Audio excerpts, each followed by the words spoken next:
আসসালামু আলাইকুম, সবাইকে আমন্ত্রণ জানাচ্ছি আমার দেশ টপ নিউজে। সঙ্গে আছে আমি হুমায়রা নাওচিন। শুরুতেই জানাবো সংবাদ শিরোনাম। সততা ও মেধার ভিত্তিতে পদোন্নতির নির্দেশ প্রধানমন্ত্রীর। একদিনে ডেঙ্গুতে ৫ জনের মৃত্যু, শনাক্ত ৮৩৯। ৪ বন্ধু রাষ্ট্রের দূতাবাসে হামলার হুমকি। অতিরিক্ত ডিআইজি হলেন ৫ জন। ডার্ক ওয়েবের নিলামে ৭ লাখ বাংলাদেশের সিভি বিডি জবস থেকে সংগ্রহের দাবি। শুনছিলেন সংবাদ শিরোনাম, এবারে বিস্তারিত। প্রধানমন্ত্রী তারেক রহমান রাজনৈতিক মতাদর্শ ও ব্যক্তিগত পছন্দ অপছন্দের ঊর্ধ্বে উঠে বাহিনীর কর্মকর্তাদের পদোন্নতির ওপর জোর দিয়েছেন। এক্ষেত্রে তিনি অফিসারদের পেশাগত দক্ষতা, নেতৃত্বের গুণাবলী, শৃঙ্খলার মান, সততা, বিশ্বস্ততা ও আনুগত্য এবং সর্বোপরি নিযুক্তিগত উপযুক্ততার ওপর গুরুত্ব আরোপ করতে নির্বাচনী পর্ষদের সদস্যদের নির্দেশনা দেন।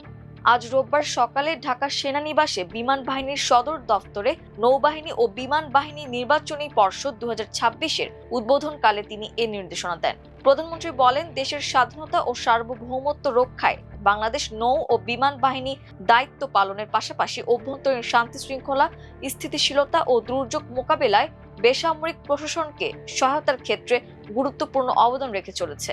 পরবর্তী সময় প্রধানমন্ত্রী বিমান বাহিনীর বিভিন্ন গুরুত্বপূর্ণ অপারেশনাল স্থাপনা সরেজমিনে পরিদর্শন করেন। প্রথমে তিনি ঢাকা সেনানিবাসস্থ আকাশ প্রতিরক্ষা পরিচালন কেন্দ্রে স্থাপিত এয়ার ডিফেন্স সিস্টেম ইন্টিগ্রেশন এর উদ্বোধনী স্মারক ফলক উন্মোচন করেন। এ সময় তিনি নব উন্মোচিত এডিএসআই এর বিভিন্ন আকাশ প্রতিরক্ষা কার্যক্রম সরেজমিনে পরিদর্শন করেন। এছাড়া তিনি বিমান বাহিনীর এয়ার কমান্ড অপারেশন সেন্টার পরিদর্শন করেন।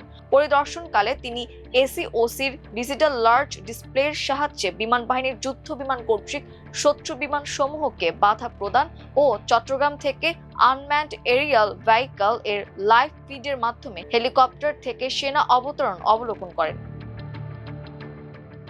দেশে গত ২৪ ঘন্টায় ডেঙ্গুতে আক্রান্ত হয়ে আরো ৫ জনের মৃত্যু হয়েছে। আর একই সময় আক্রান্ত হয়ে হাসপাতালে ভর্তি হয়েছেন ৮৩৯ জন।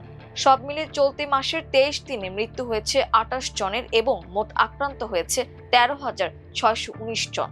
রোববার স্বাস্থ্য অধিদপ্তরের হেলথ ইমার্জেন্সি অপারেশন সেন্টার ও কন্ট্রোল রুম থেকে পাঠানো ডেঙ্গু বিষয়ক এক প্রেস বিজ্ঞপ্তিতে এ তথ্য জানানো হয়। বিজ্ঞপ্তিতে বলা হয়, শনিবার সকাল ৮টা থেকে রোববার সকাল ৮টা পর্যন্ত ডেঙ্গুতে আক্রান্ত হয়ে বরিশাল বিভাগে ১১৭ জন, চট্টগ্রামে ১০০ জন, ঢাকা বিভাগে ১৩৫ জন, ঢাকা উত্তর সিটি কর্পোরেশনে ৬১ জন, ঢাকা দক্ষিণ সিটি কর্পোরেশনে ৯১ জন, খুলনায় ১৫৯ জন, ময়মনসিংহে ৭৯ জন, রাজশাহীতে ৭১ জন, রংপুরে ২৩ জন এবং সিলেটে ৩ জন ভর্তি হয়েছেন। এই সময় হাসপাতাল থেকে সুস্থ হয়ে ছাড়পত্র পেয়েছে ৭৯৬ জন। ঢাকায় অবস্থিত ২টি বিদেশি দূতাবাসে ইমেইলের মাধ্যমে হুমকির ঘটনায় বারিধারা ও গুলশানের পুরো কূটনৈতিক এলাকায় নিরাপত্তা ব্যবস্থা আরও জোরদার করেছে আইন শৃঙ্খলা বাহিনী। রোববার ঢাকা মেট্রোপলিটন পুলিশের ডিপ্লোম্যাটিক সিকিউরিটি বিভাগের উপপুলিশ কমিশনার বা এডিসি আবু খায়ের বিষয়টি নিশ্চিত করেছেন।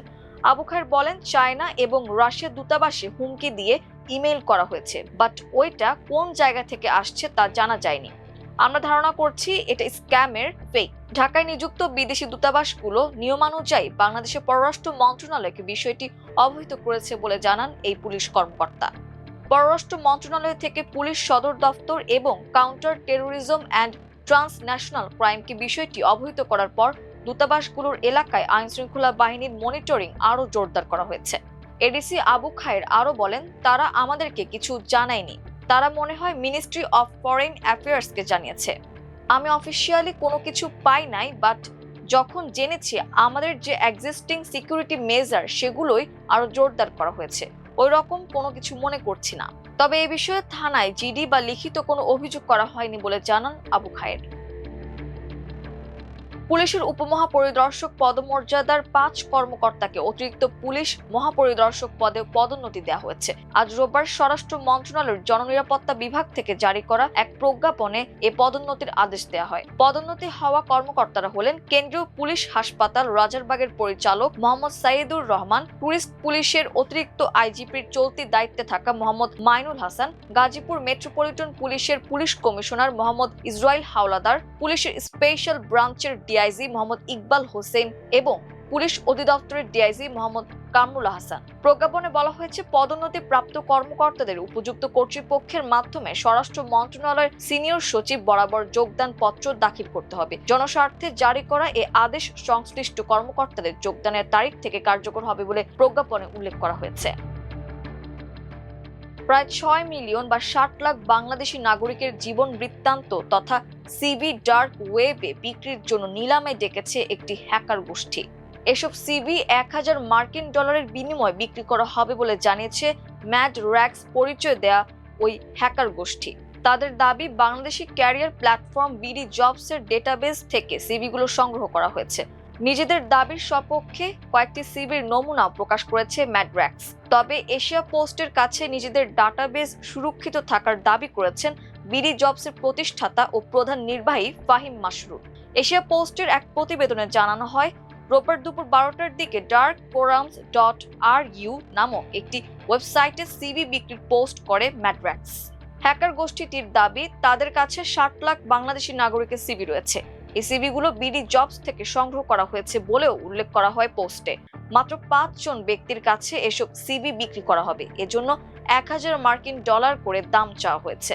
সিভিগুলোতে বিডি জবস ব্যবহারকারীদের নাম, ফোন নম্বর, ঠিকানা, প্রশিক্ষণের তথ্য, একাডেমিক তথ্য, পেশাগত অভিজ্ঞতা সহ বিভিন্ন ধরনের তথ্য রয়েছে। নিজেদের দাবির সপক্ষে নমুনা হিসেবে 148টি সিভি প্রকাশ করেছে ম্যাড্র্যাক্স। এগুলো বিনামূল্যে ডাউনলোড করা যাচ্ছে। সেগুলো ডাউনলোড এবং বিশ্লেষণে দেখা যায় যে সব সিভির ধরন একই এবং সেগুলোতে বিডি জবসের সিভি টেমপ্লেটের সাথে সাদৃশ্য আছে। 148টি সিভির মধ্যে নারী ও পুরুষ উভয়ই রয়েছেন। সিভিগুলোতে ব্যবহারকারীদের ব্যক্তিগত জীবনের প্রায় সকল তথ্যই রয়েছে। নমুনায় থাকা সিভির সূত্রে অন্তত 3 জন ব্যক্তির সাথে কথা বলেছে এশিয়া পোস্ট। তাদের সাথে সিভির তথ্য মিলে যায় এবং তারা জানিয়েছেন যে বিডি জবসে তাদের সিভি রয়েছে। তবে বিডি জবস থেকে সিভির তথ্য অন্য কোথাও যাওয়ার বিষয়ে এখনো তারা জানেন না। বিডি জবসের পক্ষ থেকেও তাদেরকে কিছু জানানো হয়নি বলেও উল্লেখ করেন তারা। এই ছিল আমার দেশ টপ নিউজে। এতক্ষণ আমাদের সঙ্গে থাকার জন্য অসংখ্য ধন্যবাদ। আল্লাহ হাফেজ।